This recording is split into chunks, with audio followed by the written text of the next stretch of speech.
이걸 제조원가를 뽑아낼 수 있는데 일단 용어 정의 한번 보도록 하겠습니다. 자, 우리가 지금 알려고 하는 거는 이거예요. 지금 이거를 우리가 공부해야 돼요. 이거 공부해야 돼요. 그런데 그리고 제가 얘를 지금 적으려고 해요. 여기 있는 내역을 전부 다 학계 가보면 이 학계표가 전부 다 이거예요. 얘를 적으려고 하는 거예요. 결론 얘를 지금 적으려고 하는데 얘를 왜 제가 다시 적느냐 하면 이거는 결과잖아요. 결과. 항상 우리 접대비 우리가 우리 세무조정 할 때 보면 접대비가 자꾸 변하잖아요. 그죠? 답안이 변하는데 정지샷으로 뭡니까? 답이 나오니까 우리가 그 중간에 생각됐으니까 헷갈리는 것처럼 얘도 마찬가지인 거예요. 결론이 이렇게 딱 있으면 이거를 그죠? 중간에 어떻게 변했는지 잘 이해를 못 하는 거야. 그래서 이거를 보통 안 하고 싶어서 이렇게 했지만 결국 하게 되더라고요. 그죠? 그래서 결론은 안 적어도 돼요. 그냥 보시기만 보면 돼요. 얘를 적을 거예요. 어떻게 되는지 한번 여기에 적어서 이번에 설명을 좀 드리도록 하겠습니다.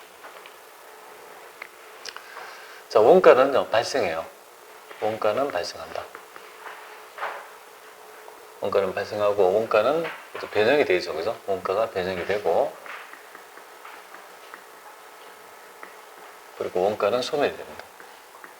안 적어도 돼요. 이게 지금 요거를 그대로 적어야 하는 거예요.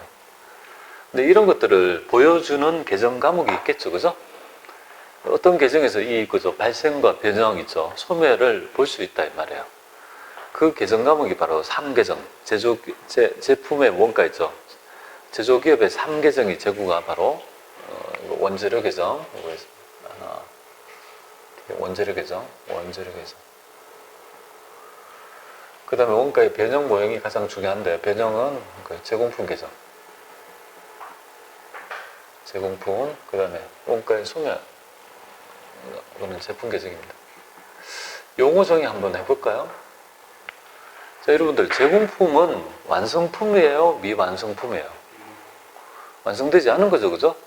제공품은 있을 제자, 공정에 있는 물품, 아직 미완성품을 얘기하는 거예요. 미완성품, 이거는 지금 미완성품이에요. 미완성품. 제품은요? 완성품이잖아요, 그죠? 만들어진 거, 완성품이다. 이걸 좀 알아야 될 거 아니겠습니까? 이 용어를 잘 못하는 분이 있어요. 왜 그러냐면 시험 문제 이렇게 나오거든요. 기말 현재 완성되지 않는 그죠? 제공품은 원가는 얼마입니까 하면 지금 여기에서 기말 현재 제공품 원가는 요거 제공품 계정이 기말이잖아요. 그죠? 그 원가를 찾아야 되는데 그 번지를 못 찾는 분이 있어서 이걸 말씀드리는 거예요. 자, 그러면 이렇게 해서 계정을 한번 살펴보죠. 이게 전부 다 자산이잖아요. 그죠? 자산이니까 이쪽은 뭘 적습니까? 증가 거래를 적는 거고 이쪽은요 감소 거래를 적는 거죠. 들어온 거 적고 이거 나간 거 적는 거잖아요. 이것도 들어온 거 적는 거 나가는 거 다 마찬가지 아니겠습니까? 그죠? 그걸 이해하고 말씀드릴게요. 자, 1월 1일 날 아침에 출근해요. 그죠? 1월 1일 날 아침에 출근해요. 출근해서 공장의 문을 열고 보니까 원재료 창고부터 먼저 문을 딱 엽니다. 보니까 전기에 투입하지 않고 남아있는 재고가 있을 거 아니에요. 그 재고를 카운트해 보니까 얼마냐면 10만 원 있다 가정할게요. 그럼 기초에 제일 처음에 뭔가 10만 원 있을 거 아니에요. 그죠? 그리고 문을 닫고 다시 쭉 와서 뭡니까? 작년까지 그죠? 작업했던 라인 있잖아요. 생산 라인에 아직 완성되지 않고 남아있는 있죠. 그 제공품 있잖아요. 미완성품이 있죠. 그죠? 그걸 카운트해 보니까 20만 원 있다 가정할게요. 그럼 기초 제공품은요? 20만 원 있다 이거죠. 그리고 다시 나와서 제품 창고 가요. 제품 창고 가서 문을 여니까 전기에 팔리지 않고 남아있는 재고가 있잖아요. 그죠? 그걸 카운트해 보니까 50만 원 있다고 가정해요. 그럼 기초가 50만 원 있습니다. 50만 원 있습니다. 그죠? 자, 이 상태인 거예요. 1월 1일 시점이 이 상태다. 그죠? 자, 지금 재료가 없네요. 그죠? 재료가 없으니까 매입을 해야 되는 거 아니겠습니까? 단계 매입을 해요. 90만 원치 매입했다 할게요. 그럼 창고에 들어있었던 금액은요? 100만 원이 들은 거 아니겠습니까? 그죠? 그러면 계속 창고에 들어있었던 건 100인데 이거를 빼가지고 계속 공정에 투입할 거 아니겠습니까? 계속 투입하고 기말이 되어가지고 딱 스톱해서 기말에 남아있는 잔액 있잖아요. 투입되지 않고 남아있는 원재료 재고를 보니까 기말에 20만이 있더라고요. 그죠? 그러면 여러분이 봤을 때 창고에 100만 원 있었는데 투입하지 않고 남아있는 게 20 있다는 말은 공정에 투입한 재료의 소비액은 얼마란 말이에요? 80이잖아요. 그게 어려운 게 아니잖아요. 80만 원이 지금 그죠? 공정에 투입한 거잖아요. 그걸 바로 직접 재료비라고 하는 거야. 재료의 투입액이잖아요. 그죠? 여기가 뭐예요? 직접 재료비가 되겠죠? 직접 재료비 80만 원 되겠습니다. 자, 이렇게 해서 되죠. 그러면 제공품 입장에서는 어떻게 되는 거예요? 내가 제공품에 있죠. 공정의 관리자라고 가정해 볼게요. 여기 딱 공정에 딱 서 있는 저쪽에서 재료의 창고에서 뭡니까? 수레에다가 80만 원 지잖아요. 재료를 싣고 와서 나의 공정에 들이붓고 그냥 가더라 이거죠. 그럼 내 입장에서 받은 거잖아, 원가를. 그러니까 요 금액은 자동적으로 뭡니까? 여기에, 그죠? 내 입장에서 지금 투입된 원가가 될 거 아니에요? 그래서 이거를 이제 조금 약칭 좀 할게요. 직접 재료비를 직재라고 좀 하겠습니다. 너무 많아. 직접 재료비 80만 원 들어온 거 아니에요? 직접 재료비 들어갔고. 근데 얘만 가지고 제품을 못 만들잖아요. 어떤 원가가 더 필요합니까? 직접 재료비, 직접 노후비, 제조간접비가 필요하죠. 그래서 이제 직접 노후비는 얼마가 들었냐면 100만 원 들었습니다. 그리고 제조간접비는요 200만 원 들었다 가정할게요. 그럼 토탈 이 공정에 투입한 원가는요 400이 되는 거 아니겠습니까? 그리고 아까 전에 배웠듯이 단기에 투입한 요 세 개 원가를 뭐라고 하죠? 이게 단기 총제조원가죠, 그죠? 단기에 투입한 총제조원가라고 하죠. 요거 정의했잖아요, 그죠? 직접 재료비, 직접 노비, 제조간접비 3개 합배는 단계 총제조원가라고 하지 않습니까?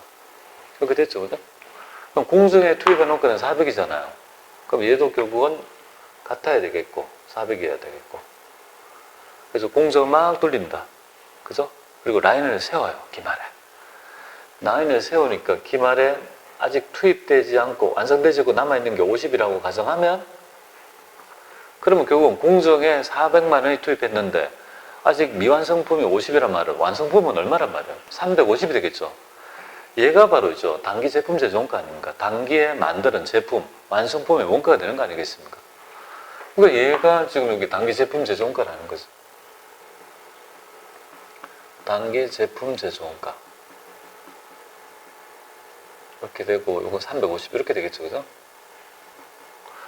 그러면 완성품은 어디로 또 갈까요? 당연히 만들어지면 수레에 들어가지고, 그죠? 제품 창고에 입고를 시켜야 될 거 아니겠습니까? 그럼 결국 완성품 원가는 결국은 여기에 뭔가? 단기에 투입한 원가가 될 것이고, 그럼 400만 원이 창고에 팔 수 있는 금액이잖아요, 그죠? 이 400만 원의 정체를 뭐라고 하냐면 판매 가능 재고라고 해요. 여기서 팔 수 있는 건 얘밖에 없잖아요, 그죠? 그러니까 400을 뭐라고 하냐면 판매 가능 재고 금액이라고 해요. 판매 가능 재고 금액이라고 해요. 그러면 창고에 팔 수 있었던 금액은 400인데 기말에 스톱해서 창고에 문을 열어보니까 아직 판매되지 않고 남아있는 잔액이 100만 원 있다고 가정할게요. 그럼 결국은 그죠? 팔린 건 얼마가 되는 거야? 300이 되죠, 그죠? 그 300이 바로 뭐야? 판매분의 매출원가가 되죠. 매출원가가 300 이렇게 되죠. 그리고 보니까 얘는 매출액이 우리 회사는 마진을 뭐예요? 50%를 붙여 파는 정책을 취하고 있으면 매출액은 450, 매출원가는요 당연히 그죠 300 이렇게 될 거 아니겠습니까? 이렇게 결론을 맞이한다는 거죠. 요 개념이 바로 뭐예요? 요 개념이 여기에 있습니다, 그죠? 요거예요 지금. 요걸 적은 거예요. 네. 자, 그러면 여기서 이제 설명드리고 싶은 부분이 있어요. 이렇게 변화했는데요. 일단 여러분이 이 문제를 풀려면 파랗게 적힌 5개를 이해해야 돼요. 하나, 둘, 셋, 넷, 5개를 뭔가 알아야 됩니다. 용어. 그걸 모르면 이 문제를 풀 수 없는데요. 이 문제는 T개정법에 의해서 문제를 풀어야 돼요. 등식법이라고 있는데 그걸 쓰면 안 돼요.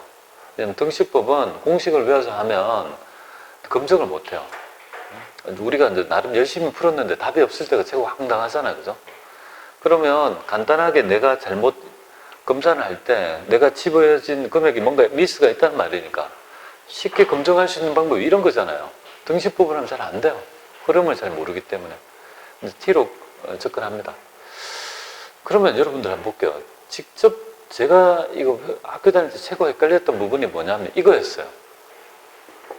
단기 총제조원가하고 단기 제품제조원가하고 처음에 헷갈렸어요. 등식법으로 하면. 단기 총제조원가는 직접 재료비, 직접 노무비, 제조 간접비 합계고, 단기 제품 제조원가는 어떻게 합니까? 예전에 제 기억나는데요. 단기 제품 제조원가란 이꼬르 기초 제공품 더하고 직접 재료비 더하고 직접 노무비 더해서 제조 간접비를 더한 후에 뭐예요? 기말에 제공품을 뺀다. 이렇게 이제 등식법을 배운 거예요. 그죠? 근데 그걸 외우지를 못하겠는 거예요. 헷갈려가지고 이해를 못하니까. 그러면 여러분들이 요거랑 요거의 차이점은 뭐냐면, 일단 얘는 얘하고 차이점은 얘는 제품이고 얘는 총이잖아요. 그죠? 얘는 투입한 원가라고요. 얘는 여기 이쪽이 여기 여기가 투입 원가고 뭡니까? 이게 산출이다고. 산출물이잖아요. 그죠? 산출물이 뭘까요? 제품이지 않습니까? 당연히 뭐예요? 이쪽이 제품 제조원가가 돼야 되는 거 당연한 거 아니겠습니까? 일단 이걸 익혀야 되겠고, 그 다음에 직접 재료비는 이렇게 익히면 돼요. 자, 창고에 들어있었던 금액이 얼마죠? 100만이잖아요. 그죠? 그럼 뭐를 빼주면 되죠? 자, 기말에 원재를 빼면 어떻게 됩니까? 자, 원재료 계정에서 기말 원재를 빼면 차변 빼고, 차변은 당연한 거고, 기말에 원재를 빼면 뭐가 되죠? 직접 재료비. 제공품 계정을 딱 놓고 있잖아요. 차변은 당연한 거고, 기말에 제공품을 빼면 뭐가 됩니까?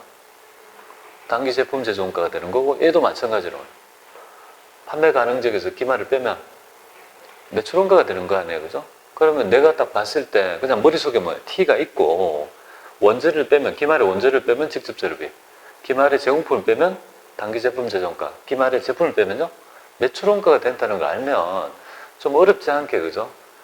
개념은 물론 뭐 알아야 되지만 뭐 등식법으로 그렇게 외우지는 않아도 될 부분이라고 보시면 돼요.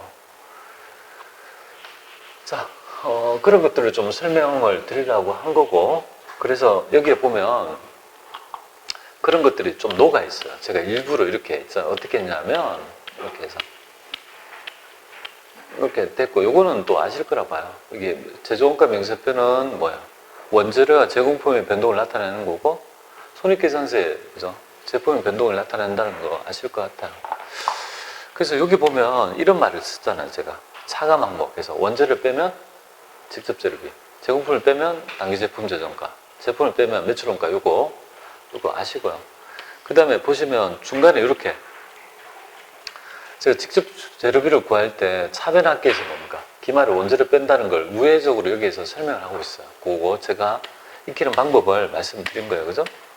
단기 제품 제조원가도 제공품의 차변합계에서 뭡니까? 기말 제공품을 빼면 쉽게 알 수 있는 거죠. 지금 그 형태를 그대로 뭐예요? 지금 말씀드리고 있습니다. 자, 그 다음에 볼게요.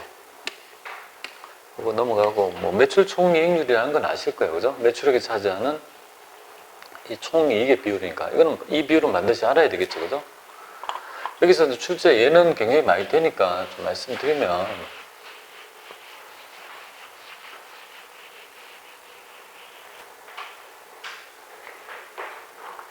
자, 매출액이 100원이고 매출원가가 80원 할까요? 80원.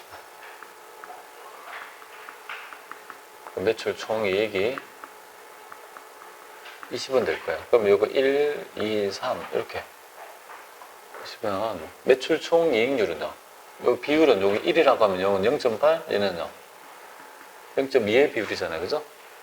그러니까 매출 총이익률은 어떻게 됩니까? 매출액이 지금 얼마죠? 100원인데 이익률은요, 그럼 0.2, 20%다 이 말이잖아요. 그죠? 그렇죠? 그런 의미죠. 그럼 매출 총이익률이 20%라고 가정했을 때, 제시했을 때 이걸 물어보는 거예요. 매출액이 만약에 50만 원이다. 50만 원 할 때 X 물어본다. 그죠? 요 정보 요 두 개를 주고, 그러면 당연히 뭡니까? 매출 원가율은 80%니까 40만 원 걸 추론할 수 있어야 될 거 아니겠습니까? 그 정도는 알아야 될 거다 이 말이죠. 그죠? 그거 한번 체크하시고요.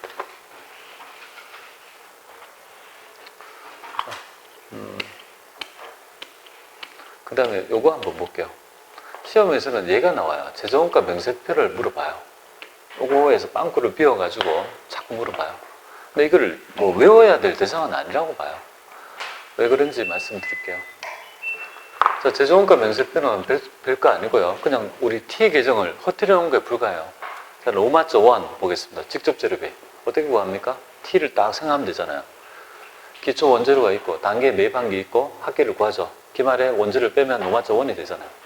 T를 그대로 퍼뜨려 놓은 거에 불과하다고요. 로마자 2가요. 직접 노무비 더하고, 로마자 3 제조 간접비 더해서 합계가 뭐죠? 4가. 바로 단기 총 제조원가잖아요. 그죠? 단계 이 세 가지. 그리고 뭘 더하죠? 기초 제공품을 구해가지고 합계를 차변을 구한 후에 뭐를 빼죠? 기말의 제공품을 빼면요. 로마자 8이 뭐죠?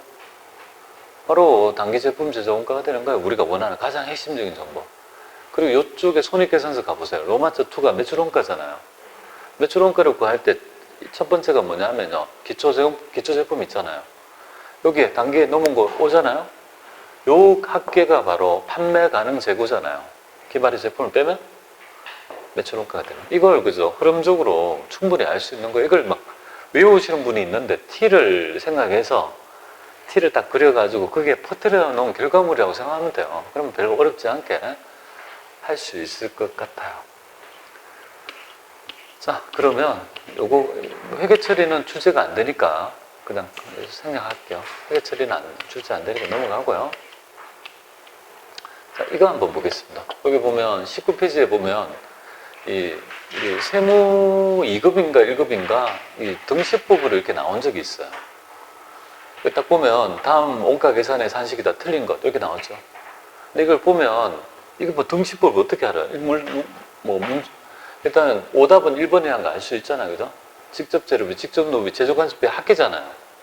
1번이라는 거 알 수 있는데 오답은 나머지 부분이 맞는지 볼게요. 자, 뒤에 뭘 빼요? 기말의 원재료 빼면 직접 재료비가 되겠지 뭐. 그렇잖아요. 기말의 제공품을 빼면요. 당연히 단기 제품 제조원가가 돼야 되지. 기말의 제품을 빼면요. 매출원가가 돼야 되죠. 이걸 막 이렇게 등식법 안 해도 되겠죠? 네, 그렇게 해서 논리를 가지고 접근하면 되겠습니다. 자, 그런 거 먼저 적용을 먼저 한번 해봐야 되겠죠. 이런 것들 어떻게 할 거냐 이거죠. 그리고 전산세무 1급은 꽤 어려운 문제도 많아요. 재정가 흐름의 문제 중에 되게 어려운 문제도 많아요. 계산이 굉장히 복잡한 것도 많아요. 그러려면 그런 문제를 풀려면 그죠? 우리 T계정법의 3계정에 대한 변화를 정확하게 알아야 돼요. 그렇지 않고는 추론할 수 없는 거예요. 자, 이런 문제 어떻게 푸는지 보겠습니다. 자, 1월 5일 날 영업을 개시한 주식회사 포항은 올해 말에 재고가 직접 재료비가 5,000원, 제공품이 10,000원, 제품 재고가 20,000원이 있대요. 그래서 그 다음 연도에 뭔가 그죠? 이만큼 재고가 있는 거잖아요. 근데 올해 딱 보니까 도대체 영업이 부진해서 이거 도대체 안 되겠다 싶어서 더 이상 매입은 안 하고 뭐요? 남아있는 재고를 가지고 전부 다 만들어 가지고 전부 다 뭡니까? 다 생산한 뒤에 다 싼 가격으로 처분하고 공장 문 닫겠다 이 말이죠.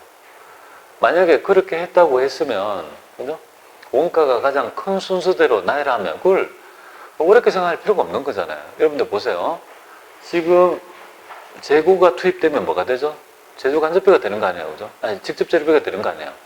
그럼 직접 재료비가 될 것이고, 직접 재료비는 직접 재료비 안에 들어가면 제공품은 얼마죠, 기존에? 15,000원이잖아요, 그죠? 그럼 이 금액이 합해져가지고 15,000원이 어떻게 됩니까? 단계 완성을 할 거고, 그럼 그 금액은 합해져가 35,000원이 뭡니까? 판매 가능 재고가 되고, 매출 원가는 뭐야? 35,000원이 될 거 아니겠습니까? 그러면 별거 아니잖아요. 그럼 가장 큰 건 매출 원가고, 그 다음에 단기 제품 제조원가고, 매출 원가고 단기 제품 제조원가, 단기 총 제조원가가 1번이 될 거 아니겠습니까? 그죠? 어려운 거 아니죠, 그죠? 생각해보면 충분히 알 수 있는 부분입니다. 근데 세무사 답을 보면요, 도대체 무슨 말 하는지 이해가 안 돼요. 너무 복잡하게 돼 있어. 직관적으로 알 수 있겠죠, 그죠? 다 팔아가지고, 제조원가가 어떻게 흘러가는지의 개념만 안다라면 이거 어려운 게 아닐 것 같아요. 자, 그 다음에 이제 여기서부터가 뭐야? 몇 가지 얘기는, 이거는 되게 어렵네요. 이거는 70회 문제인데 좀 어려운 문제 같아요. 나중에 풀 거야. 여러분 지금 당장 하면 되게 어려울 거야. 이거 할 수 있는 분들은 쉬는 시간에 한번 풀어보세요. 풀 수 있는지. 나머지 하고 갈 거예요. 자, 일단 여기까지 하고 좀 쉬었다 하도록 하겠습니다.